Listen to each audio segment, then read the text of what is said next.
தொழிலாளர் தினம் ஒரு நாட்டின் அபிவிருத்தி தொழிலாளர்களில் தங்கியுள்ளது. மானுட உலகம் இயங்குவது தொழிலாளர்களினுடைய உழைப்பில்.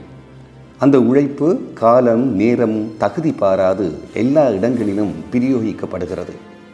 உரிமைகள் மறுக்கப்பட்டு அடிமை வாழ்விற்கு உட்பட்டிருந்த உழைக்கும் வர்க்கம் தங்களின் நலன்களுக்காக பல நூற்றாண்டுகளாக போராடினர். 18ஆம் நூற்றாண்டில் 12 மணி முதல் 18 மணி நேர கட்டாய தொழில் நிர்பந்தம் உட்பட தொழிலாளர்களுக்கு எதிரான அநீதிகளை எதிர்த்து வீதிக்கு இறங்கிய உழைக்கும் சமூகம் ஆரம்பித்த போராட்டத்தின் முடிவில் அவர்களின் அடிமை சங்கிலி உடைத்தெறியப்பட்ட நாளையே மே தினமாக நாம் கொண்டாடுகின்றோம்.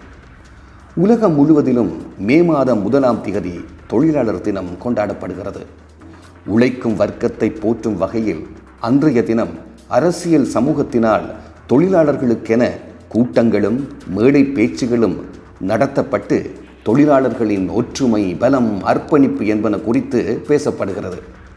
ஒரு நாட்டின் அபிவிருத்தி தொழிலாளர்களில் தான் தங்கியுள்ளது.